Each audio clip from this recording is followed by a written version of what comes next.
좌우에 계신 분들과 인사 나누도록 하겠습니다. 사랑합니다. 축복합니다. 예, 오늘 오후 찬양 예배에 나오신 모든 성도님들을 주님의 이름으로 축복하고 환영합니다.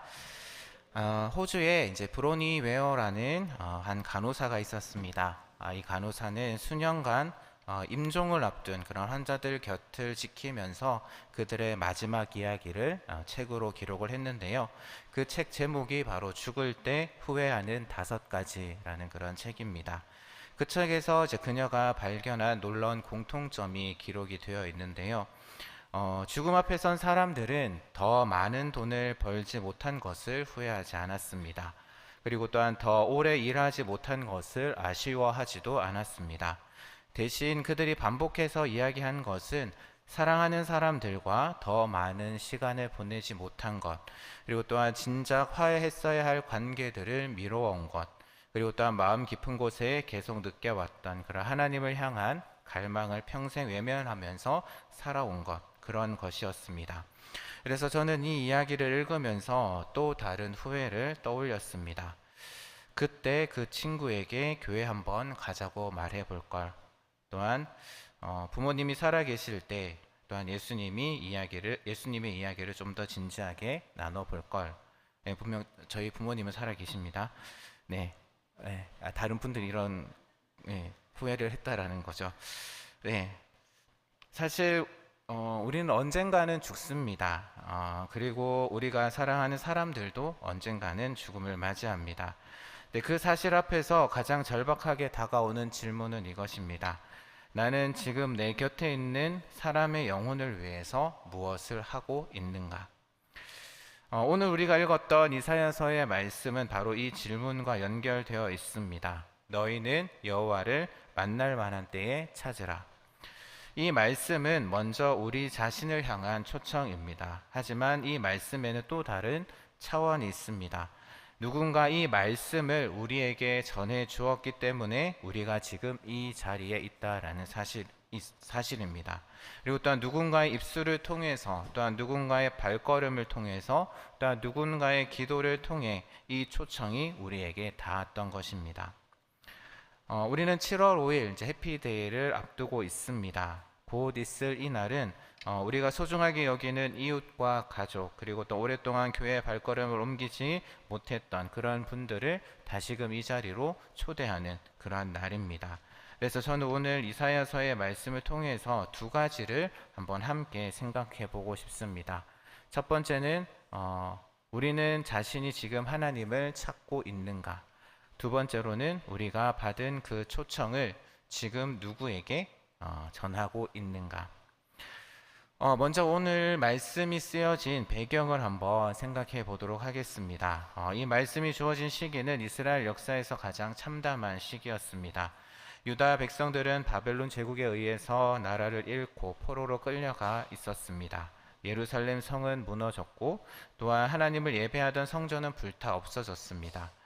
세상에서 가장 위대하다라고 믿었던 자신들의 공동체가 산산조각 난 것이죠. 그래서 그런 상황 가운데 이스라엘 백성들, 유다 백성들의 마음에 떠오른 질문은 이것입니다. 하나님은 지금 어디에 계신가? 우리가 지금 이렇게 무너져 있는데 하나님과 우리 사이에 여전히 길은 있는가? 그러한 절망 가운데 한가운데서 하나님은 이사야 선지자를 통해서 그들에게 말씀하십니다. 너희는 여호와를 만날 만한 때에 찾으라. 그러니까 하나님께서는 무너진 그 백성들에게 이제 끝이야, 너희는 이제 끝났어, 이 지경이 될 만해 라고 그렇게 말씀하신 것이 아닙니다. 오히려 아직 때가 있다, 아직 찾을 수 있다, 그러니 지금 나를 찾으라 라고 그렇게 이스라엘 백성들을 부르고 계신 것입니다. 이것이 바로 성경 전체에 흐르는 하나님의 성품입니다. 하나님은 심판하시기를 즐겨 하시는 분이 아니라 돌아오는 자를 기다리시는 분이십니다. 그런데 여기서 한 가지 주목해야 할 것은 이 말씀, 오늘 우리가 읽은 이 말씀은 1차적으로 이미 하나님을 알고 있던 사람들, 곧 이스라엘 백성들에게 주어진 말씀이었다라는 사실입니다. 그들은 하나님의 백성들이었지만 하나님으로부터 마음이 멀어져 있었습니다. 형식적으로 하나님의 백성이었지만 실제로는 하나님을 찾지 않고 살아가고 있었다라는 것이죠. 이것이 오늘 우리에게 주는 첫 번째 도전입니다. 전도는 교회 밖 사람들의 문제이기 이전에 교회 안에 있는 우리 자신의 문제입니다. 우리가 먼저 하나님을 진심으로 찾지 않는다면 우리는 그들에게 전할 것이 없습니다. 오늘 말씀에 찾으라 라는 이 말은 그냥 단순히 잃어버린 물건을 찾듯이 더듬어서 뒤지는 그러한 행위와는 다른 것입니다. 이것은 하나님을 향한 진지하고 또한 적극적인 그러한 추구를 가리키는데요. 시편 42편 1절 말씀에서 시인은 이렇게 노래하고 있습니다. 한번 같이 함께 읽어보도록 하겠습니다. 함께 읽겠습니다. 하나님이여, 사슴이 시냇물을 찾기에 갈급함 같이 내 영혼이 주를 찾기에 갈급하나이다. 아멘. 목마른 사슴이 물을 향해서 달려가듯이 그렇게 하나님을 구하는 것, 그것이 바로 찾으라라는 말의 실제적인 의미다라는 겁니다. 그런데 하나님께서는 찾되 만날 만한 때에 찾으라라고 오늘 말씀하십니다. 이것은 하나님께서 자신을 드러내시는 특별한 그런 은혜의 시간이 있다라는 의미인데요. 그러니까 하나님께서는 언제나 동일하게 존재하시지만 우리가 그분을 만나고 응답할 수 있는 기회가 열려있는 시간이 있다라는 것입니다. 그리고 그 기회는 무한히 지속되지 않습니다. 우리 자신에게도 그렇고 또한 우리가 사랑하는 사람들에게도 마찬가지입니다. 나중에 전도하겠습니다. 그 사람이 좀 더 마음이 열리면 말하겠습니다. 적당한 때가 오면 초청하겠습니다. 라는 이러한 생각들, 어떻게 보면 결국에는 영원히 미루는 것이 될 수 있다라는 것입니다. 그러면 이렇게 말씀드리면 어떤 분은 이렇게 저에게 말씀하실 수도 있을 것 같습니다. 그래도 하나님은 언제나 기다리시지 않습니까? 네, 맞습니다. 하나님의 성품은 자비롭고 또한 오래 참으시는 분이십니다. 하지만 우리가 놓치는 것이 있습니다. 문제는 하나님께서 문을 닫으시는 것이 아니라 사람의 마음이 점점 굳어진다라는 데에 있다라는 것이죠. 우리가 초청을 미루다 보면 어느 순간 그 초청에 반응하는 그런 마음의 감수성 자체가 무뎌진다라는 것입니다. 우리가 사랑하는 사람도 마찬가지입니다. 지금은 마음이 조금 열려 있어도 시간이 지나면 더 닫혀 버릴 수도 있다라는 것입니다.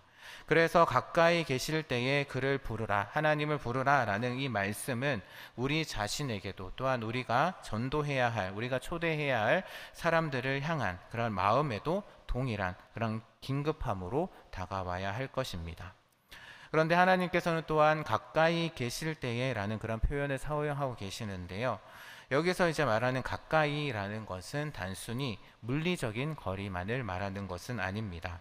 이것은 관계적인 가까움, 즉 하나님이 우리 삶에 닿을 수 있는 자리에 계신다라는 그러한 의미입니다. 그러니까 우리가 손을 내밀면 닿을 수 있는 거리에 하나님께서 계신다라는 그러한 말씀입니다.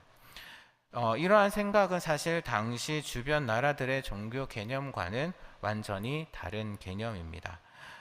고대 세계의 대부분의 신들은 멀리 있는 존재, 그리고 또한 무섭고 쉽게 접근할 수 없는 그러한 존재였습니다.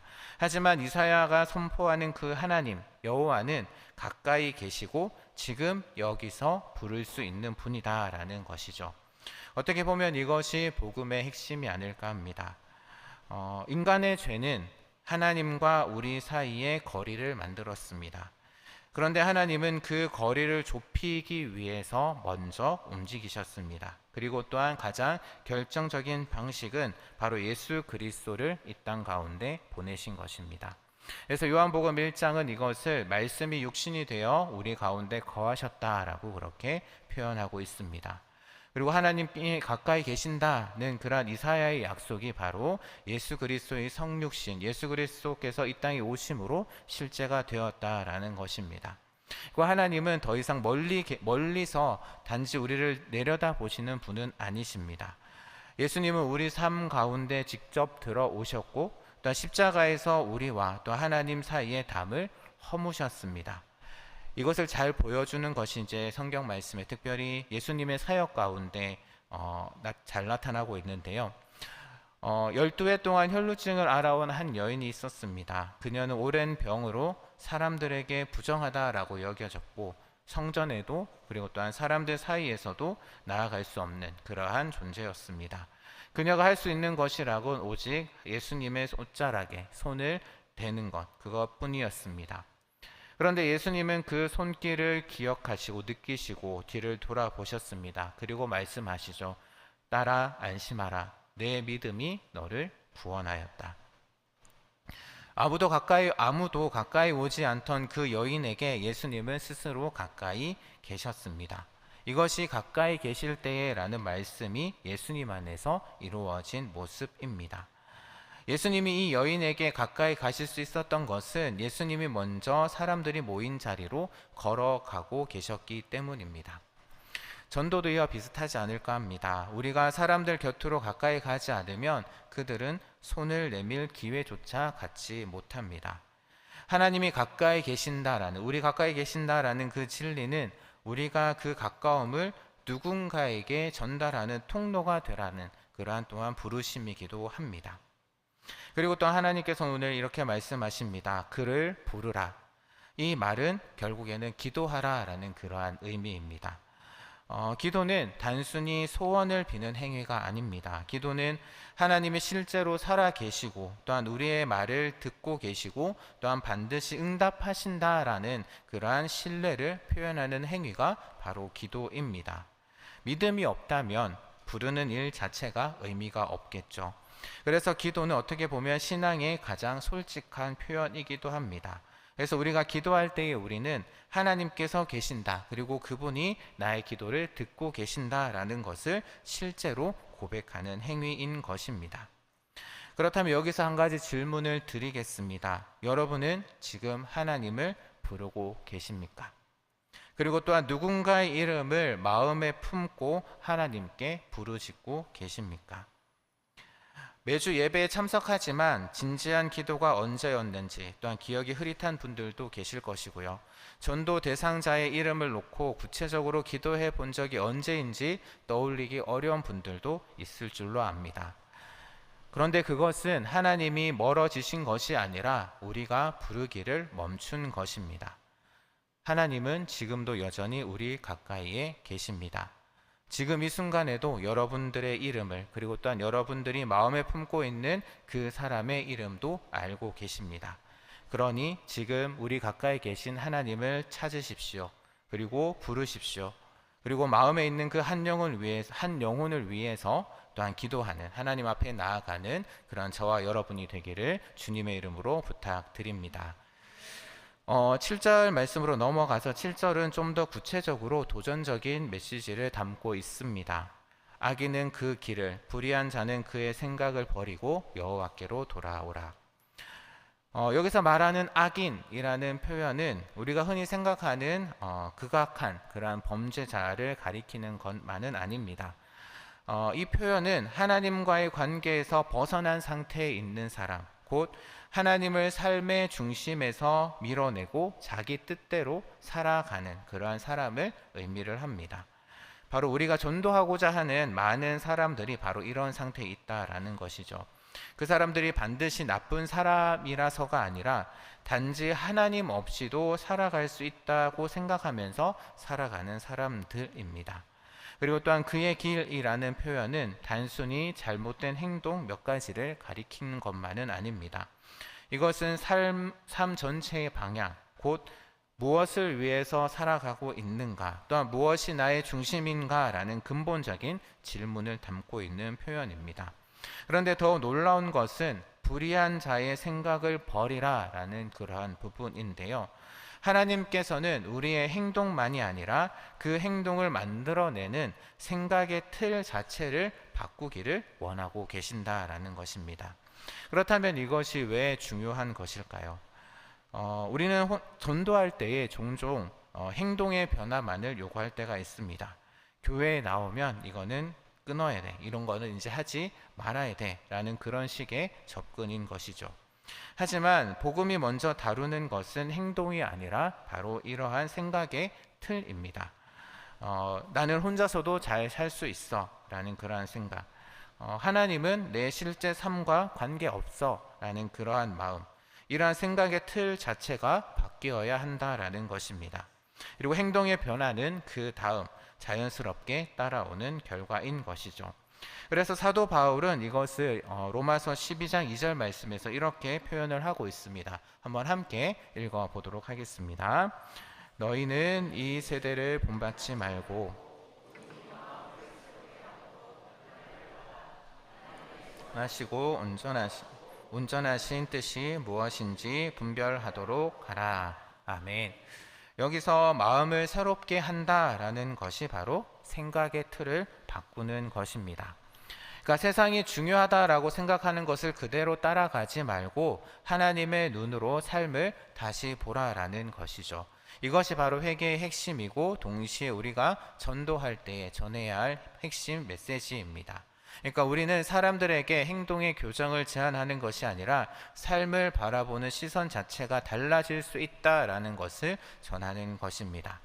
그리고 또한 버리라라는 그런 표현이 나오는데요. 이것은 단순히 잠시 내려놓는 것을 의미하지 않습니다. 완전히 결별하고 완전히 떠나는 그런 행위를 가리킨다라는 것이죠. 그리고 또한 이어지는 여호와께 돌아오라라는 말은 단순히 방향을 바꾸는 것이 아니라 원래 있어야 할 그런 자리로 돌아오는 것, 오랫동안 떠나 있던 집으로 돌아오는 것을 의미합니다. 누가복음 15장에 나오는 탕자 이야기를 한번 생각해 보겠습니다.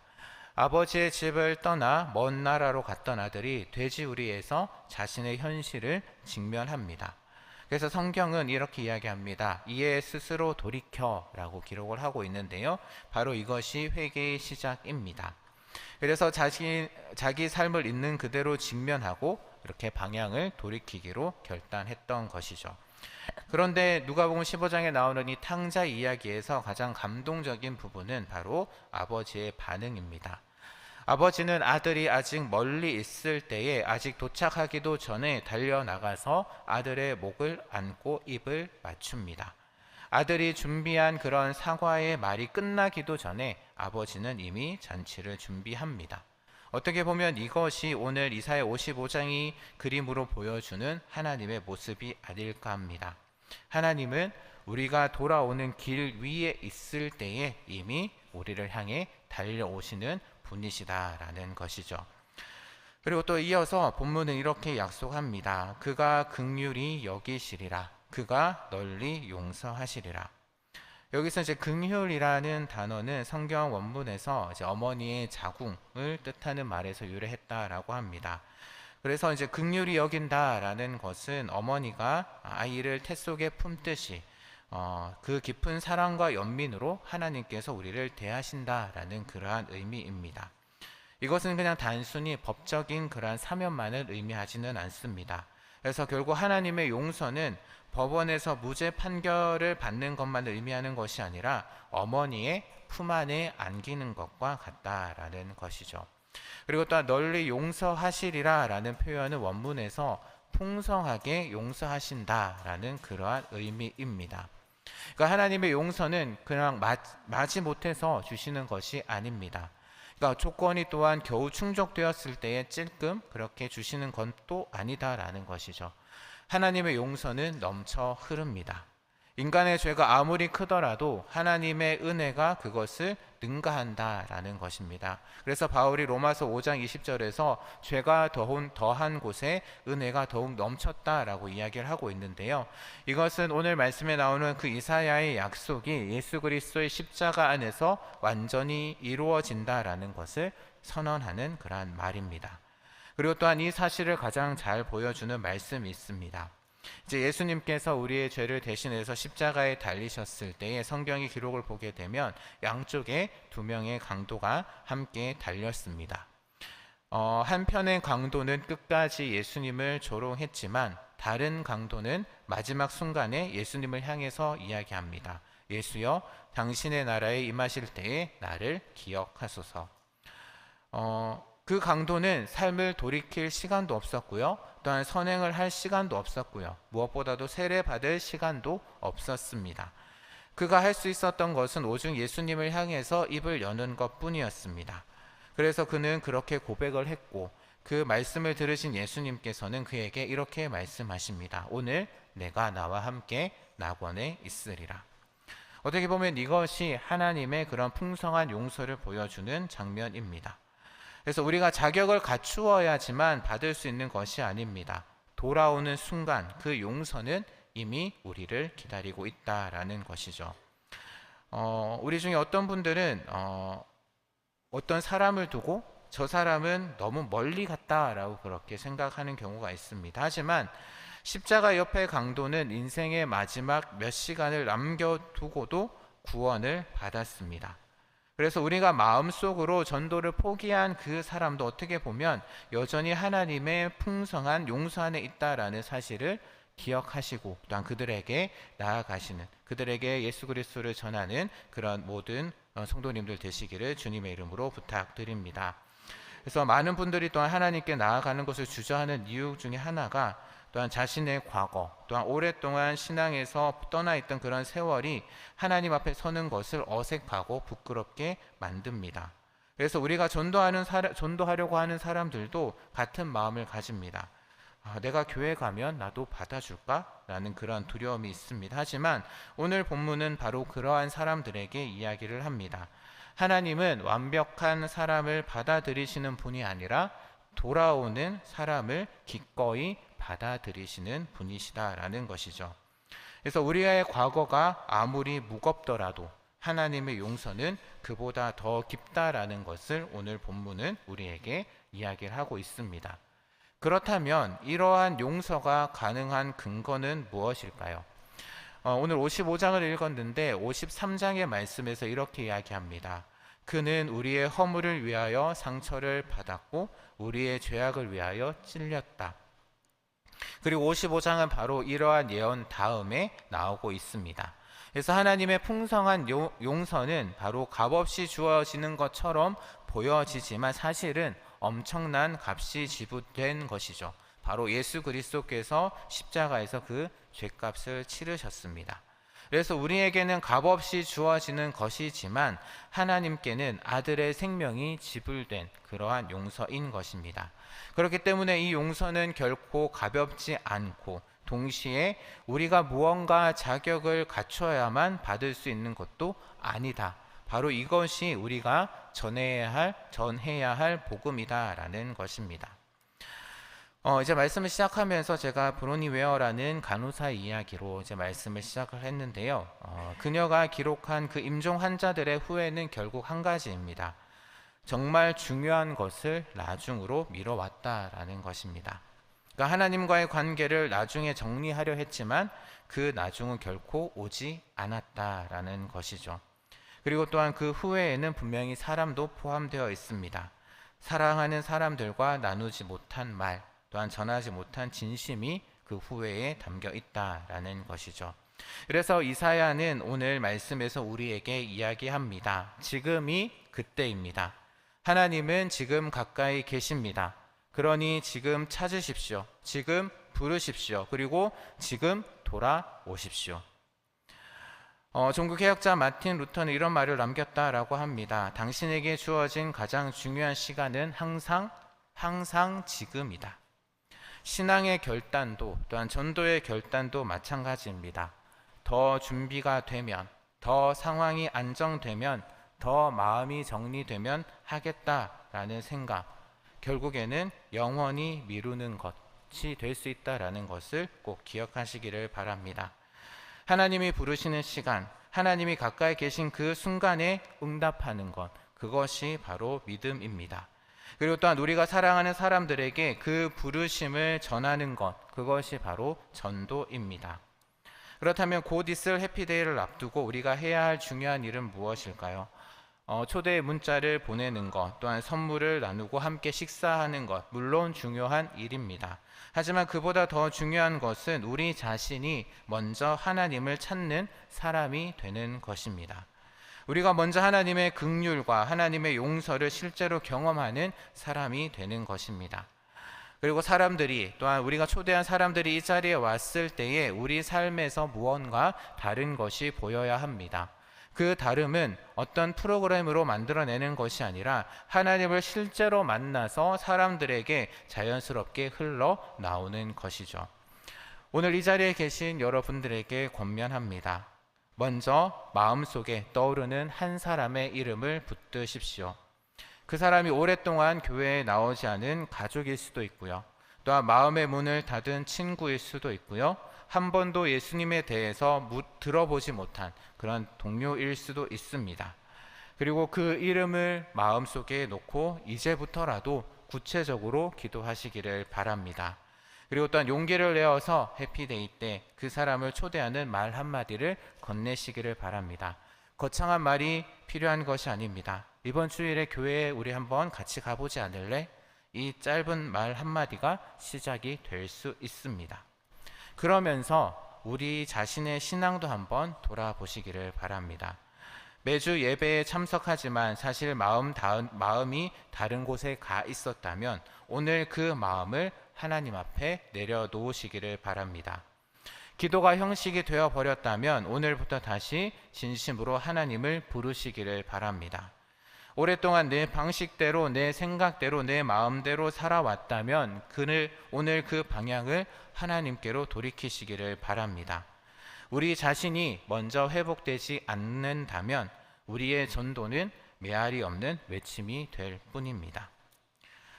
오늘 우리가 살펴본 본문은 명령과 약속의 구조로 이루어져 있습니다. 하나님께서는 찾으라, 부르라, 버리라, 돌아오라 라고 그렇게 명령하시면서 동시에 긍휼히 여기리라, 널리 용서하시리라 라고 그렇게 약속하십니다. 우리의 결단이 하나님의 용서를 얻어내는 것은 아닙니다.